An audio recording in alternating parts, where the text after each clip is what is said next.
Bishop's Bay Country Club hosted its annual Hackers and Slackers golf outing today with one goal in mind: to raise money and awareness for one of Wisconsin's leading causes of death.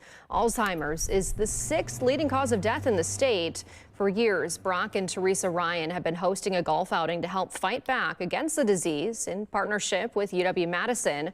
Longtime Badgers play-by-play announcer Matt LePay lost his mother to the disease and has since become a regular participant at the course and an advocate for Alzheimer's research. Just participating in this event helps raise dollars and raises awareness to this disease.